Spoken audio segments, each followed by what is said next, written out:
할렐루야. 호산나 교회 고난주간 특별 새벽기도회 현장으로 또 온라인으로 또 예배에 참여하고 계시는 모든 성도님들을 주님의 이름으로 환영하고 축복합니다. 하나님의 은혜가 변함없이 오늘도 이 자리 가운데 풍성하게 넘치기를 간절히 소원합니다. 십자가 위에서 나를 위해서 흘려주신 그 사랑과 그 은혜 앞에 우리가 이 시간 온 마음을 다하여 우리가 함께 그 자리에서 일어나셔서 함께 하나님을 찬양하시도록 하겠습니다.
되실 수 있나 십자가를 질 수 있나 주가 물어보실 때 죽기까지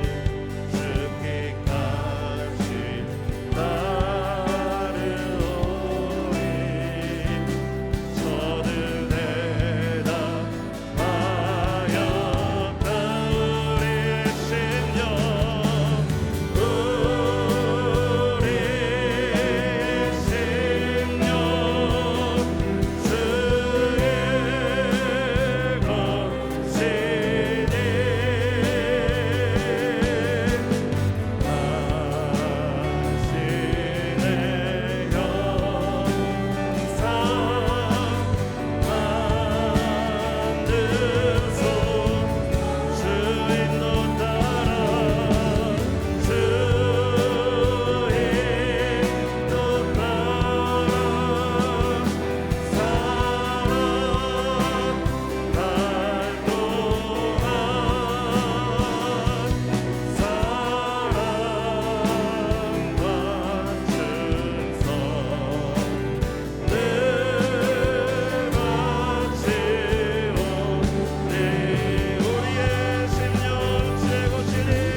시간 함께 기도하겠습니다.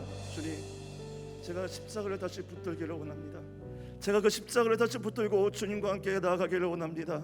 하나님, 제가 십자가를 온전히 붙들 수 있도록 나에게 힘과 지혜와 능력을 더하여 주시옵소서.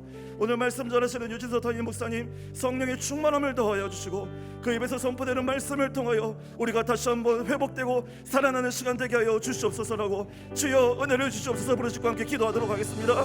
주여 은혜를 주시옵소서.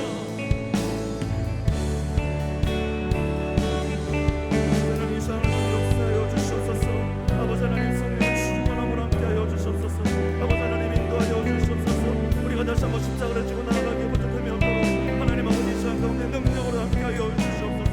아버지 하나님, 오늘 말씀을 선포하시는 주소 담임 목사님, 아버지의 성령의 충만함으로 함께하여 주시고 그 입에서 선포되는 말씀을 통하여 우리가 다시 한번 힘을 얻고 능력의 시간이 될 수 있도록 하나님 아버지 도우시고 역사하여 주시옵소서. 아버지 하나님, 능력이 함께하여 주시고 아버지의 은혜로 함께하여 주시옵소서.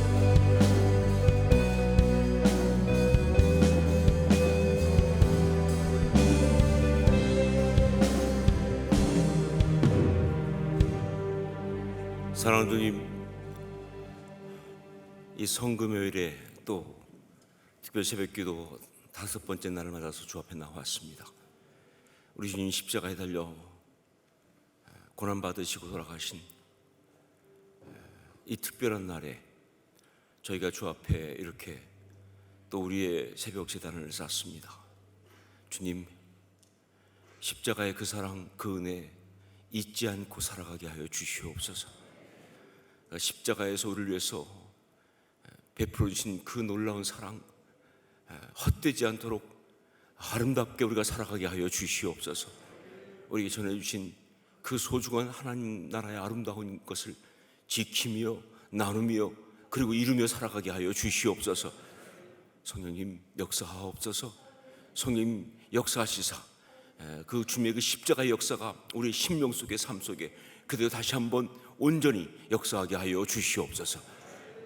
이 시간을 주 앞에 드립니다. 우리에게 말씀하옵소서. 예수님 이름으로 기도합니다. 아멘. 오늘은 성금요일입니다. 예수님께서 십자가에 달려 고난받으시고 돌아가신 그러한 날입니다. 모든 날이 그렇지만 특별히 오늘은 더 십자가의 의미를 기억하면서 또 그것을 마음속에 심령 속에 온전히 품고 그렇게 살아갈 수 있기를 부탁드립니다. 이 성금요일에 특세에 오신 여러분 또 한 사람 한 사람 축복하고 오늘 또 주신 은혜를 받기를 원하고 또 바랍니다. 영상으로 예배드리고 계신 분들 동일하게 축복합니다. 현장에 오시지 못했지만 그러나 있는 자리에서 또 이 예배단을 지킨다는 것이 얼마나 아름다운지 하단에서 예배드리고 계시는 성도님들 동일하게 주님의 인사를 또 올려드립니다. 이 시간 은혜 나눔 챌린지 또 소개하겠습니다. 권현정 성도님, 주님 주신 사명을 항상 생각하고 그 사명을 위해 매일매일 달려가겠습니다. 지치지 않고 포기하지 않고 끝까지 주님 사랑합니다. 차선옥 성도님, 나에게 주신 사명이 무엇인지 생각하고 사명을 주신 하나님께 감사드리며 그 사명을 완수할 때까지 험한 십자가를 붙들겠습니다.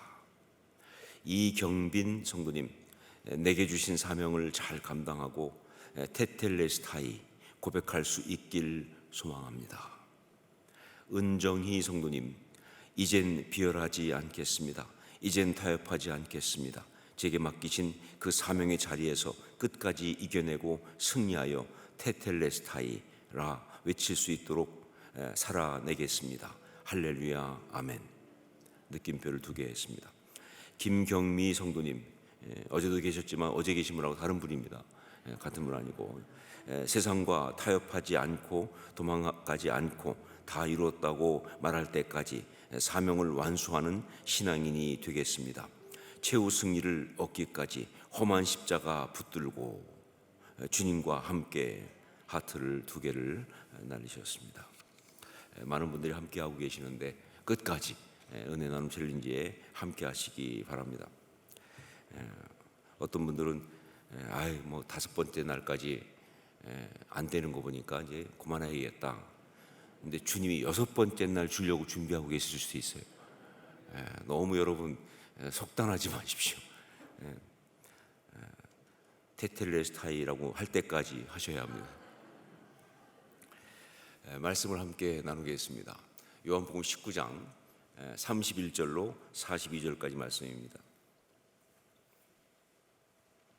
요한복음 19장 31절로 42절까지 말씀, 우리 한 절씩 교독하겠습니다. 제가 먼저 31절 말씀 봉독합니다. 이날은 준비일이라 유대인들은 그 안식일이 큰 날이므로 그 안식일의 시체들을 십자가에 두지 아니하려 하여 빌라도에게 그들의 다리를 꺾어 시체를 치워달라 하니, 군인들이 가서 예수와 함께 못 박힌 첫째 사람과 또 그 다른 사람의 다리를 꺾고 예수께 이르러서는 이미 죽으신 것을 보고 다리를 꺾지 아니하고, 그중 한 군인이 창으로 옆구리를 찌르니 곧 피와 물이 나오더라. 이를 본 자가 증언하였으니 그 증언이 참이라. 그가 자기의 말하는 것이 참인 줄 알고 너희로 믿게 하려 함이니라. 이 일이 일어난 것은 그 뼈가 하나도 꺾이지 아니하리라 한 성경을 응하게 하려 함이라. 또 다른 성경에 그들이 그 찌른 자를 보리라 하였느니라. 아리마대 사람 요셉은 예수의 제자이나 유대인이 두려워 그것을 숨기더니 이 일 후에 빌라도에게 예수의 시체를 가져가기를 구하매 빌라도가 허락하는지라 이에 가서 예수의 시체를 가져가니라. 일찍 예수께 밤에 찾아왔던 니고데모도 몰약과 침량 섞은 것을 100리터라쯤 가지고 온지라. 이에 예수의 시체를 가져다가 유대인의 장례 법대로 그 향품과 함께 세마포로 쌌더라. 예수께서 십자가에 못 박히신 곳에 동산이 있고 동산 안에 아직 사람을 장사한 일이 없는 새 무덤이 있는지라. 이날은 유대인의 준비일이요 또 무덤이 가까운 고로 예수를 거기 두니라. 아멘.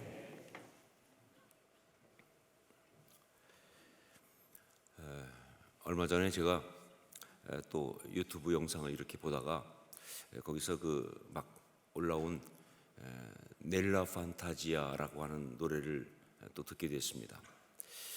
그러면서 이 넬라 판타지아라는 노래가 원래 제가 말씀드린 적이 있지만 미션이라고 하는 그 영화 있죠.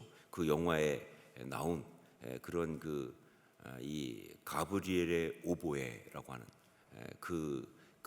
거기에 가사를 붙여서 만든 그런 것이라는 것을 보고 다시 그 가브리엘의 오보에 영상 장면을 또 찾아보게 되었습니다. 참 요즘은 좋은 게 원하면 찾을 수가 있으니까요. 뭐 제가 여러 번 말씀드렸지만 그 더 미션이라고 하는 그 영화 거기 보면요, 이 남미 이구아수 폭포의 상류에 사는 과라니 부족이란 거기에 그 선교하던 그 이야기 아닙니까? 그게 1750년경에 있었던 이야기죠. 그런데 첫 장면이 엄청난 폭포와 함께 거기에 그 과라니족에게 선교하러 갔던 그 줄리안 신부라는 사람이 순교당해 가지고 십자가에 매달린 채 폭포에서 떨어지는 그러한 장면이, 그게 포스터도 이렇게 나오죠. 그런 장면이 나옵니다. 모르겠어요. 저는 이번에 그걸 보면서 새삼스럽게 이 미션의 이야기는 십자가 이야기구나. 감독이 의도했든 의도하지 않았든 분명히 성령님은 그런 이야기를 하는 것이 아닐까. 그리고 그것은 맞다. 미션의 이야기는 십자가의 이야기다. 자, 그렇게 떨어져 순교하는데 그런 것을 보면서도 그 과라니족에게 선교하기를 포기하지 않고 이 가브리엘 신부라고 하는 선교사가 이제 거기 올라갑니다. 가서 그 강 거기 위까지 가서는 거기서 이제 막 어떻게 할지 모르죠. 왜냐면 워낙 굉장히 그 호전적인 그런 사람을 죽이는 부족이기 때문에. 그래서 거기 앉아가지고 갑자기 가져갔던 그 오보에를 꺼내서 불기 시작합니다. 그때 불었던 그 선율이 바로 그 엔니오 모리코네가 이 작곡한 가브리엘의 오보에라고 하는 그런 거예요. 원래 예정은 이쯤에서 이게 영상이 딱 나와야 되는데 영상도 다 있는데 저작권에 걸려서 보여줄 수가 없다. 여러분은 그냥 각자 나중에 알아서 가서 한번 보십시오. 정말 물론 장면들 여러 가지 이렇게 맞는 것들이 있지만 하여간 그 중에 하나를 여러분에게 아마 보라고 알려드렸을 거예요. 이 가브리엘의 오보에 이 선율을 딱 이제 하는데 원주민들이 그걸 들어요. 듣고는 죽이려고 다 이렇게 창까지 갖고 오고 왔다가 그것을 듣고는 마음에 터치를 받는 거예요. 그게 참 굉장히 영화 볼 때도 신기했습니다. 그런데 제가 이렇게 찾아보니까 원래 이 가브리엘의 오보에 이거는 가사는 없고 그냥 곡조만 있잖아요, 그렇죠? 영상 오보에를 본 거니까. 그런데 그거를 영화가 나오고 난 한참 뒤에 사라 브라이트만이라고 하는 영국의 파페라 가수가 너무 그걸 좋아해 갖고 그래서 3년 동안이나 그 엔니오 모리코네한테 졸랐다고 그래요. 그걸 좀 쓰게 해달라. 그래서 3년 만에 허락을 받아가지고 그래가지고 거기에 가사를 붙인데 그 가사는 이탈리아의 그 키아라 페라우라는 사람이 있었다고 그래요. 근데 이탈리아 말로 그게 바로 넬라 판타지아라고 하는 것이죠. 그러니까 이탈리아 말로 나의 환상에서 나의 꿈에서라고 하는 그런데 모르겠어요. 제가 볼 때는요, 이 예술을 하는 사람들은 뭔가 하여간 영적으로 뭐가 있어요. 분명 그렇다고 애니오 모리코네가 이건 이런 내용으로 만든 거다 이렇게 말 안 했을 텐데도 불구하고 정말 꼭 그 곡조의 가사인 것처럼 그때 그 가브리엘 신부가 부르면서 했었과 똑같은 내용을 넬라 판타지아가 가사를 쓴 것 같아요. 정말 나는 환상에서 하나의 아름다운 세계를 본다. 거기는 전쟁도 없고 싸움도 없고 평화로운 곳이고 꿈을 꾸는 거예요. 근데 그 아름다운 꿈이 바로 그것이 원주민들의 가슴을 터치한 거죠.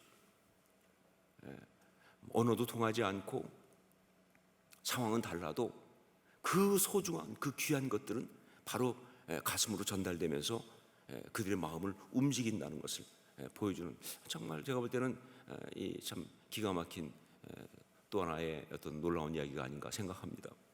자, 그리고 이제 장면이 바뀌어서 이제 그 과라니족을 잡아서 노예로 팔던 그 노예 사냥꾼 로드리고 멘도자라고 하는 그런 사람이 질투심에 자기 이복 동생을 죽이게 됩니다.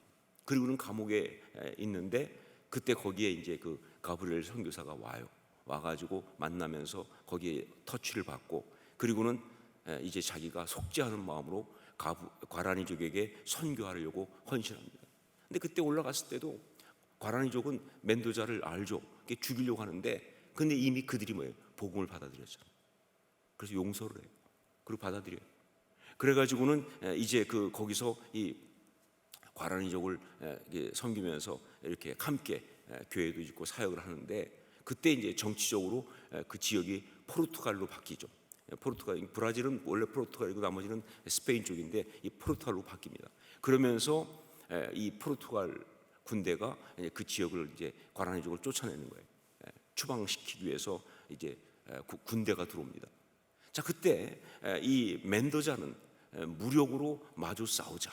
그래서 막아내자라는 입장이었는데 그러나 이 가브리엘 신부는 기도와 무저항으로 우리는 이겨내야 한다라고 의견이 달려요. 그래서 각자 자기 방식대로 하는 겁니다. 그런데 이 멘도자의 무력 저항 방식이 실패하죠. 그것도 결국은 한 아이를 살리기 위해서 포기한 거죠. 그러고 나서 이제 그는요 끝까지 전 그 장면이 인상 깊었는데 죽어가면서까지도 계속 바라보는 것이 바로 뭐냐면 그러면 가브리엘 신부는 어땠을까 하는 거죠. 나는 실패했는데 그럼 가브리엘 신부는 어땠을까? 그런데 그 바라보는 장면 중에 가브리엘 신부는 십자가를 들고 역시 십자가 하나 그리고 아이들을 데리고 찬양하면서 쫙 행진합니다. 그러다가 이 폭탄과 총탄에 다 쓰러져요. 쓰러진 걸 보고 그리고 이 멘도자가 고개를 같이 떨굽니다. 그 사람은 실망했겠죠. 그 사람은 저것도 결국은 안 되는 거야 라고 하면서 했는지 모르겠어요. 그러나 영화가 끝이 나질 않고, 그리고 그 마을이 초토화된 상황에서 이 물 위에 그 아이들이, 그 마을이 음악으로 찬양으로 딱 거기 아이 연주하던 그 바이올린 깨진 게 물에 둥둥 떠다니는데, 그때 그 과라니족 아이들이, 살아남은 아이들이 카누를 타고 와가지고 그걸 건져서 가는 장면이 나옵니다. 그러면서 그 지역의 어떤 그런 그 추기경이었던 사람들이, 추기경이었던 사람이 어떤 고백하듯이 마지막 멘트가 나오죠. 그날 죽은 것은 우리가 죽었고 그들이 살았다.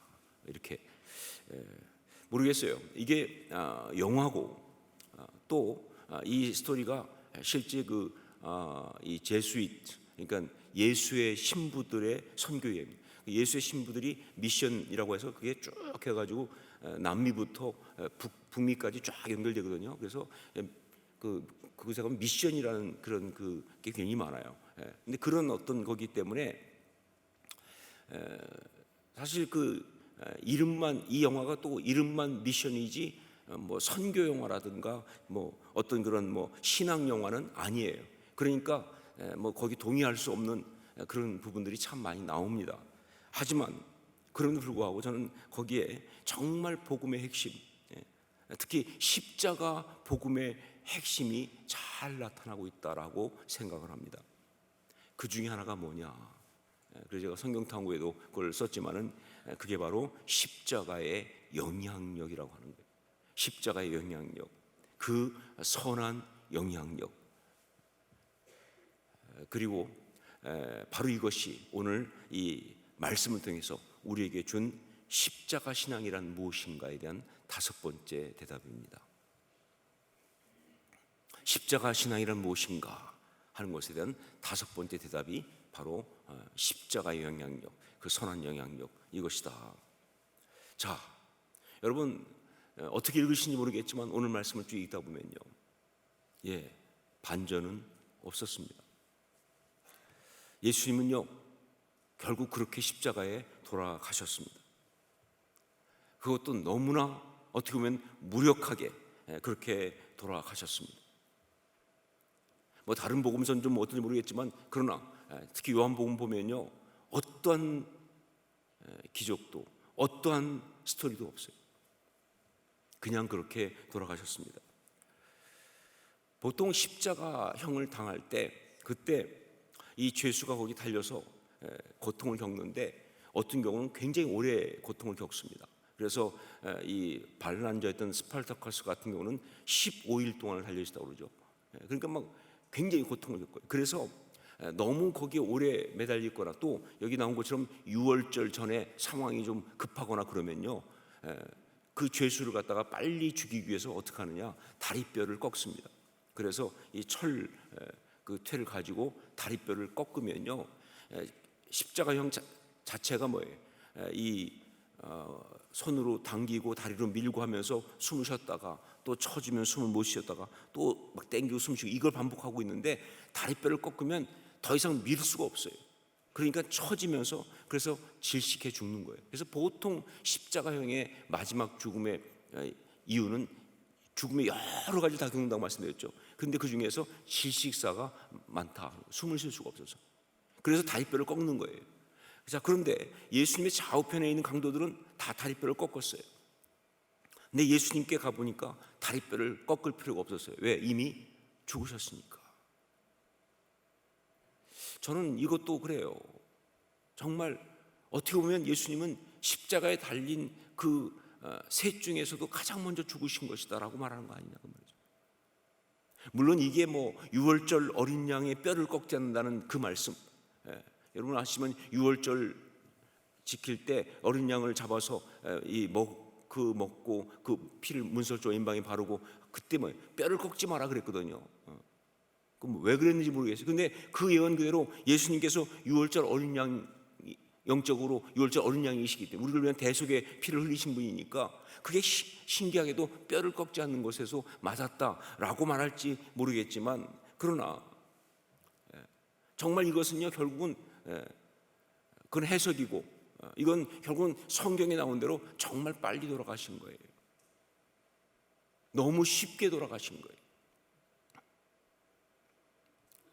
그걸 말할 뿐이다 그 말이죠.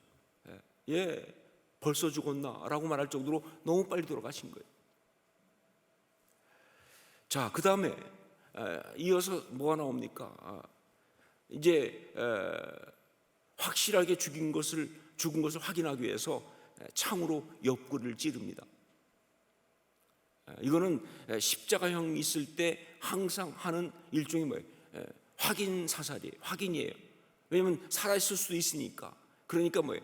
창으로 옆구리를 찔러서, 그래서 완전히 죽은 것을 확정하는 그런 시간을 갖습니다. 근데 로마의 그 창, 그때 창은 이 앞에 길고 뾰족하기 때문에 그게 찔렀을 때 예수님한테는 물과 피가 함께 흘러나왔다 그래요. 이걸 가지고도 말을 많이 하죠. 뭐 어떻게 됐느냐 등등. 그런데 그냥 엄청난 스트레스와 고통에서 이 안에 그 출혈이, 내부 출혈이 있고 물이 따로 고이고 뭐 등등, 그것이 또 창이 폐까지 뚫고 들어갔고 여러 가지 이야기를 많이 하는데 다 의미가 있습니다. 그리고 그 피와 물이 함께 쏟아진 것이 갖고 있는 어떤 영적 의미도 많이 있어요. 그렇지만 그냥 이야기를 그냥 본다면 그냥 확실하게 돌아가신 거예요. 더 이상 어떻게 할 수 없이 그냥 확실하게 돌아가신 거예요. 예수님의 십자가 이야기는 그렇게 가고 있습니다. 요한이 소개하고 있는 이야기는 그렇게 가고 있습니다. 예수님은 십자가에서 이렇게 어떻게 보면 맥없이 무력하게 허무할 정도로 그렇게 돌아가신 것이다 라고. 그런데 그 장면을 본 그런 사람들이 이제 뭐라고 말하느냐, 여기에서 반전이 있어요. 보통 그렇게 돌아가신 걸 보면서는요, 실망해야죠. 뭐야, 결국은 하나님의 아들이라고 그러고 그 많은 기적을 행하셨던 분인데 이렇게 끝났어? 이렇게 말해야 되는 거 아니에요? 그렇죠? 뭐야, 저렇게 그냥 끝나고 마는 거야? 이건 결국은 실패한 거네, 이렇게 나오는 거 아니에요? 그런데 그렇게 돼야 하는 것이 맞는데, 그런데 반전은 여기서 일어나요. 우리 35절 말씀을 함께 읽겠습니다. 35절 같이 읽습니다. 이를 본 자가 증언하였으니 그 증언이 참이라. 그가 자기의 말하는 것이 참인 줄 알고 너희로 믿게 하려 함이니라. 실망한 이야기가 아니잖아요. 이것은 끝났다라고 해서 그냥 그렇게 실패라고 말하는 것이 아니잖아요. 이를 본 자가 증언하였으니 그 증언이 참이라. 그가 자기의 말하는 것이 참인 줄 알고 너희로 믿게려 함이니라. 무슨 얘기예요? 진리를 그가 깨달았더라 그 말입니다. 그리고 그 진리를 깨달을 뿐만 아니라 그 진리를 증거하는 일에 동참하기 시작했다 그 말입니다. 그 십자가를 보고 영적인 깨달음과 그리고 신앙의 결단들이 생기기 시작했다 그 말이에요. 여러분, 이거는 아무리 봐도 이해가 안 되는 이야기예요. 어떻게 이런 반전이 있을 수 있나? 근데 그게 십자가예요. 당장 볼 때는 십자가가 아무 일도 일어난 것 같지 않고, 당장 볼 때는 그렇게 실패한 것처럼 보이고, 당장 볼 때는 정말 허무하게 무력하게 끝난 것처럼 보일지 모르겠지만, 그러나 그 십자가는 그렇게 끝나지 않는다. 그 옆에 있는 사람들의 속에 영적 역사를 일으키기 시작한다. 그 옆에 있는 사람들의 심령 속에 영적인 역사를 일으키기 시작한다. 정말 그렇게 끝나지 않고 그 옆에 있는 사람들의 삶 속에 새로운 이야기를 시작한다는 거예요. 이런 면에서 요한 사도가 여기서 일부러 증거하고 있는 한 사람이 있어요. 정말 말하고 싶어하는, 요한 사도는요 정말 너무 소중하게 자기가 간직하고 있던 십자가를 옆에서 본 사람이니까 그런 어떤 정말 굉장히 비밀된 스토리를, 그래서 사실 마태, 마가, 누가에는 나오지 않은 스토리를 하나 공개하는데 그게 바로 아리마대 요셉 이야기. 아리마대 요셉 이야기 38절을 함께 읽겠습니다. 38절 같이 읽습니다. 아리마대 사람 요셉은 예수의 제자이나 유대인이 두려워 그것을 숨기더니 이 일 후에 빌라도에게 예수의 시체를 가져가기를 구하매 빌라도가 허락하는지라 이에 가서 예수의 시체를 가져가니라. 그는요 예수님을 믿는 사람이었습니다. 언제 믿었는지 모르겠어요. 아마 예수님께서 말씀을 전하시고 사역하실 때 그걸 듣고 보고 믿었을 거예요. 저분은 하나님의 아들이시다, 저분은 메시아이시다, 그 예수님을 믿고 마음으로 믿고 제자가 된 사람이에요. 그런데 그는요 여기 나온 것처럼 유대인들이 두려워서 공개적으로 그걸 밝히지 못하고 있었습니다. 왜냐하면요 그는 잃을 게 많은 사람이었기 때문에 그래요. 잃을 게 많은 사람이었다. 그 아리마대 사람 요셉, 이 아리마대라는 장소가 어딘지는 몰라요 사실은. 그런데 그 사람에서 여러 가지 영광을 보면요 그는요 어떤 좀 예루살렘 근처 지방 출신인데 그 지방에서 일종의 자수성가한 사람이에요. 그래서 자수성가해서 그래서 공회원까지, 사내들인, 지금 말하면 국회죠, 사내들인 멤버까지 된 사람이에요. 이 사람이 자수성가를 어떻게 알 수 있느냐라고 하면 이 아리마대 사람 요셉이 준비한 이 무덤을 보면요 이게 새무덤이에요. 새무덤이라는 게 무슨 얘기냐, 그때부터 자기부터 뭐예요, 가문의 스토리가 시작된다는 뜻이에요. 만약에 그가 굉장히 그 오래된 가문의 명문가라면 새무덤을 쓰지 않죠. 조상 때부터 쭉 내려오던 무덤을 쓰죠.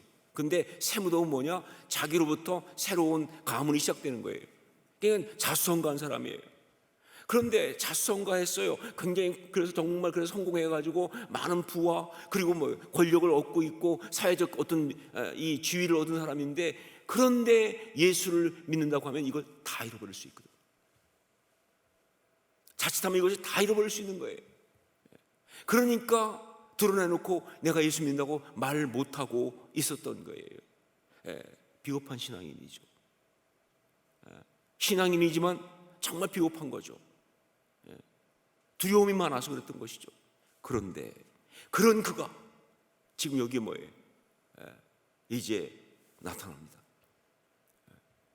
뭐 참 그 커밍아웃이라고 하는 말이 참 굉장히 안 좋은 의미에서 많이 쓰이기 때문에 참 그런 단어가 되지만, 제가 볼 땐 진짜 커밍아웃은 이게 진짜 커밍아웃이죠.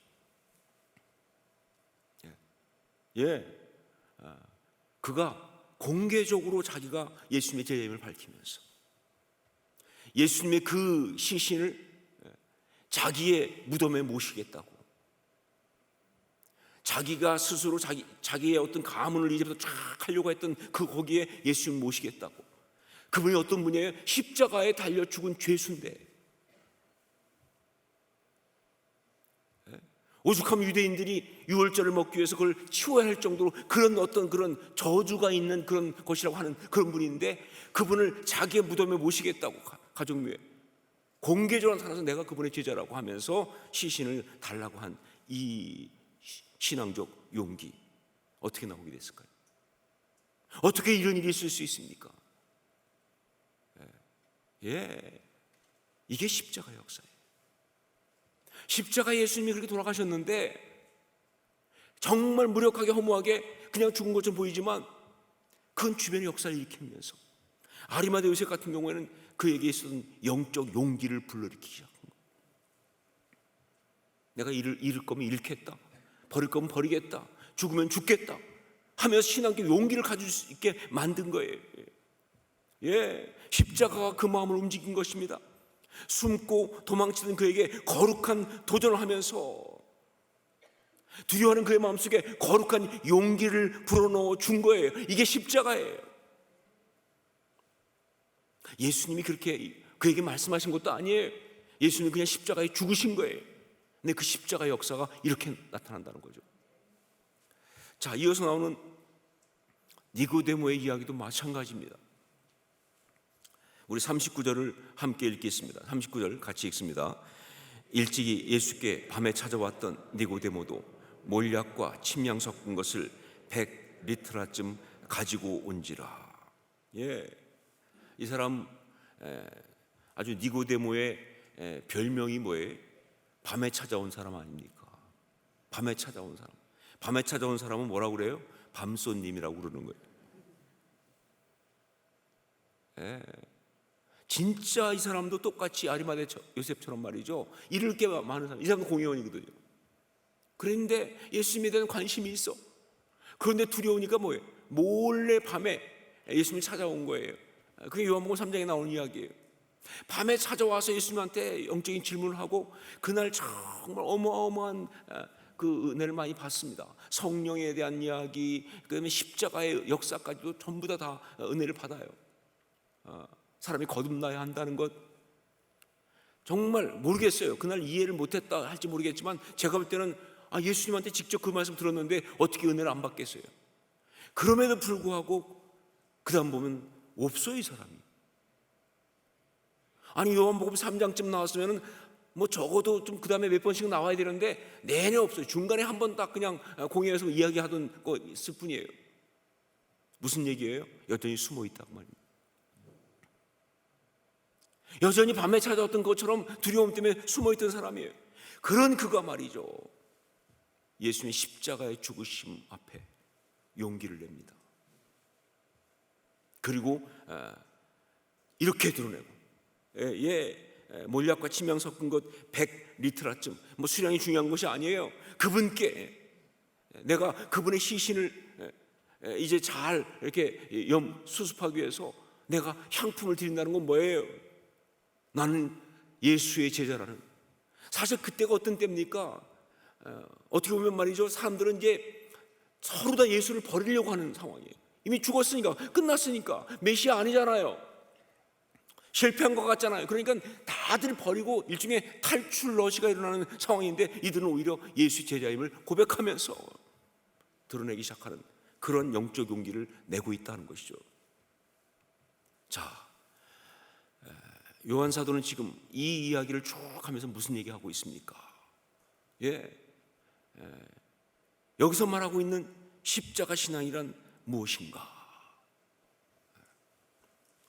그 다섯 번째 말씀드린 것처럼 선한 영향력을 미치는 겁니다.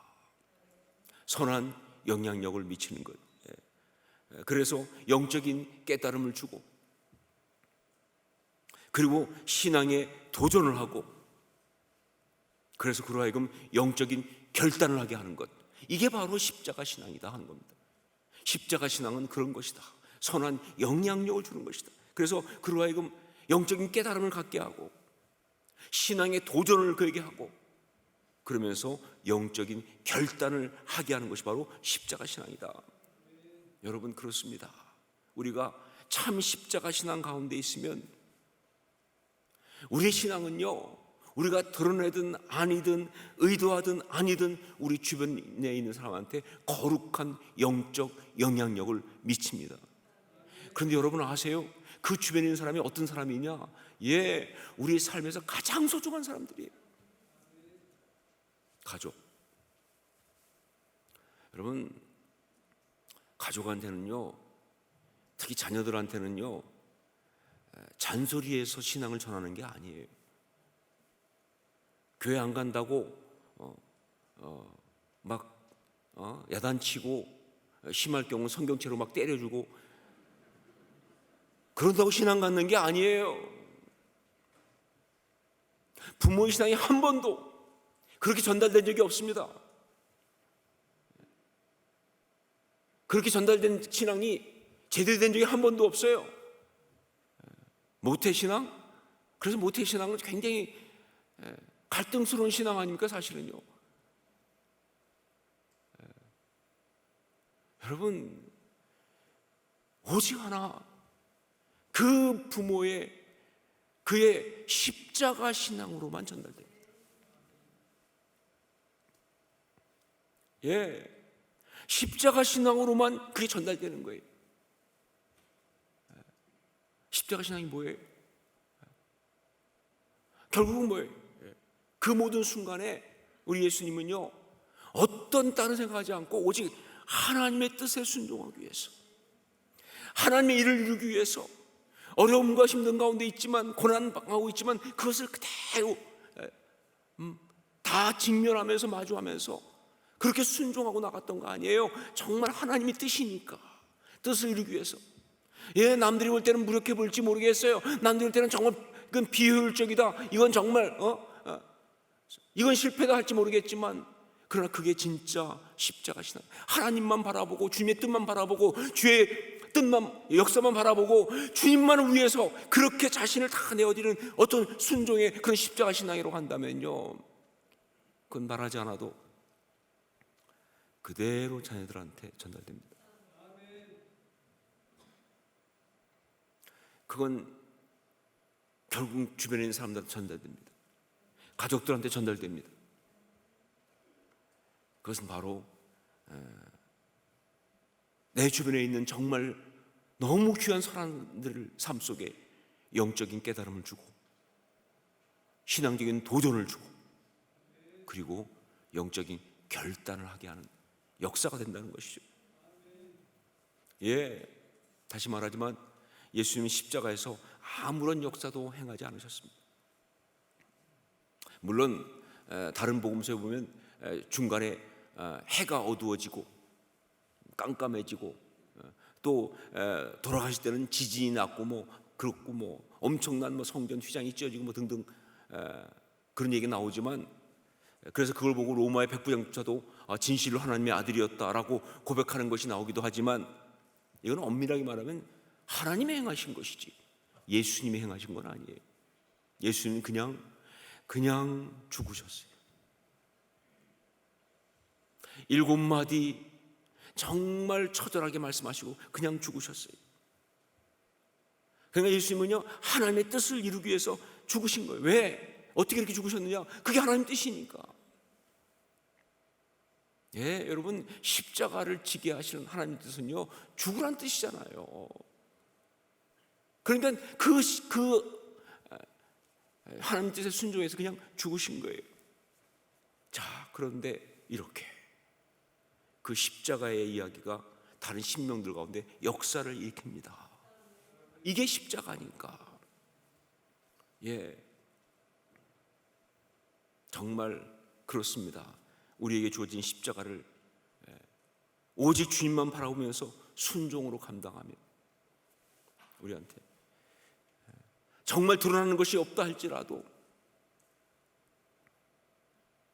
그것은 우리 주변에 있는 사람들, 정말 꼭 은혜를 받아야 되는 사람들, 예, 가족들, 자녀, 성도, 친구, 직장 동료들에게 선한 영향력을 미쳐서 그들 가운데 반드시 역사가 일어나게 하는 것이다. 이게 십자가 신앙이다. 십자가 신앙이란 무엇인가? 네, 그 5번째 대답은 선한 영향력을 미치는 것, 그것입니다. 그래서 반드시 선한 열매를 맺는 그런 신앙, 그것입니다. 그것이 바로 우리의 십자가 신앙입니다. 이제 2가지 제목 가지고 또 기도하도록 하겠습니다. 역시 성령의 인도하신 가운데서 제목은 가이드로 가지시고 기도할 때 성령의 음성을 들으면서 기도하시기 바랍니다. 첫 번째, 우리가 참 십자가 신앙으로 우리 주변에 선한 영향력을 미치게 하옵소서. 특히 하나님이 주신 소중한 사람들에게 참된 신앙의 영향력을 미치는 우리가 되게 하옵소서.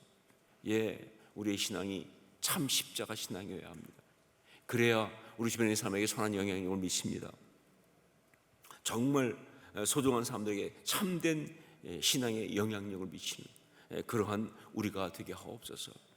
간구하면서 여러분은 기도할 때 우리 주변에 있는 사람들, 소중한 사람들 할 때 떠오르는 얼굴들이 있을 거예요. 성령께서 말씀하실 거예요. 그 얼굴 하나하나를 불러가면서 그렇게 기도하셔야 합니다. 그리고 우리 교회가 이런 선한 영향을 끼치는 그런 십자가 신앙의 공동체가 되게 하옵소서.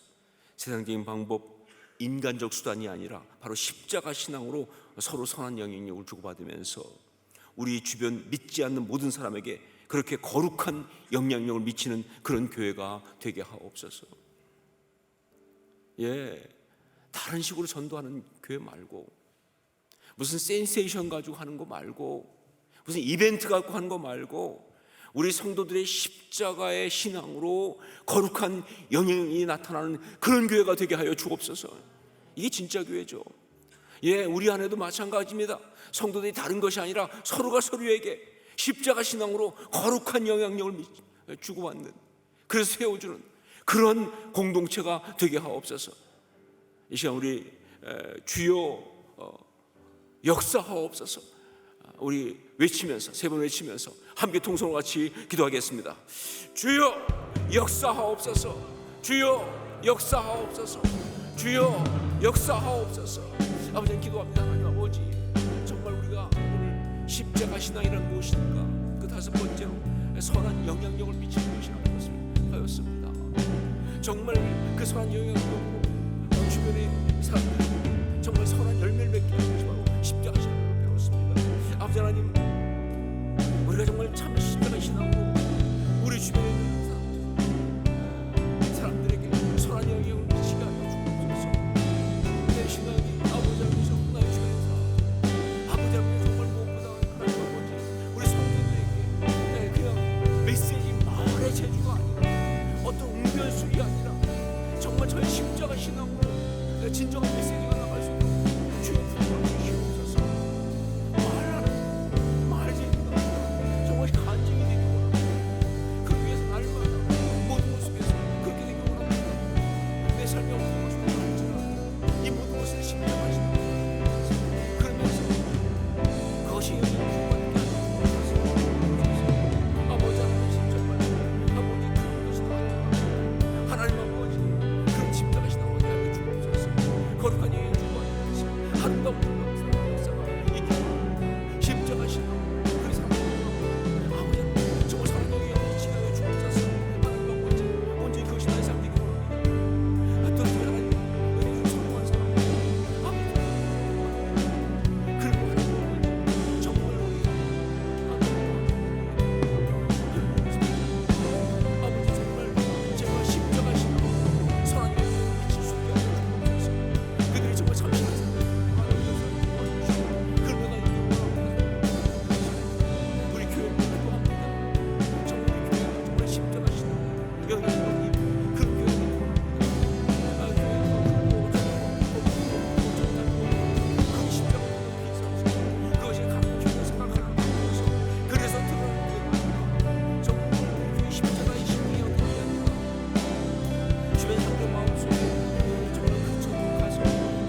아버지는 정말 십자가 신앙을 찬양합니다. 아버지 역사 붙들어 주옵소서.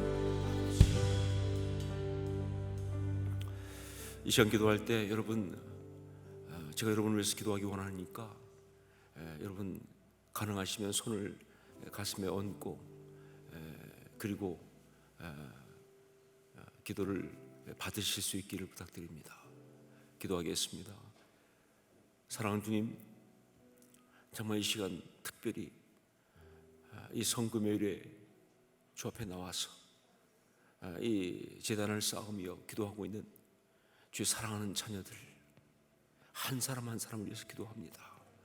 오늘 주신 말씀 그대로 십자가 신앙으로 살아가게 하여 주시옵소서. 이들의 신앙이 진짜 참 십자가 신앙 되게 하여 주시옵소서. 나의 원대로 마옵시고 아버지의 뜻대로 되기를 원했던 우리 예수님의 그 십자가 신앙이 그대로 이 사랑하는 성도의 심령 가운데 있어서 살면서 자기 욕심을 이루기 위해서 하나님을 이용하는 그런 신앙이 아니라 주의 뜻에 순종하고 주의 나라 영광 위해서 자기의 모든 것을 온전히 주 앞에 내어드릴 수 있는 아름다운 신앙이 되게 하여 주시옵소서. 주님만 바라보고 주의 뜻에만 순종하고 주의 영광만을 위해서 그렇게 순종하는 그런 귀한 참 십자가 신앙 갖게 하여 주시옵소서. 그래서 사랑하는 귀한 자녀들이 이 십자가 신앙으로 인해서 주변에 그 영향력이 막을 수 없이 전달되는 그러한 거룩한 주님의 사람들 다 되게 하여 주시옵소서. 그런 역사가 있게 하여 주시옵소서. 모든 가정마다 그런 역사가 있게 하여 주옵소서. 모든 자녀들의 심령마다 그런 역사가 있게 하여 주시옵소서. 성도들 가운데 이런 거룩한 영향력을 주고받는 그런 공동체가 되게 하여 주시옵소서. 참 신앙으로 우리 사랑하는 성도들을 온전히 아름답게 채워 주시옵소서. 축복하옵고 예수님 이름으로 기도합니다. 아멘.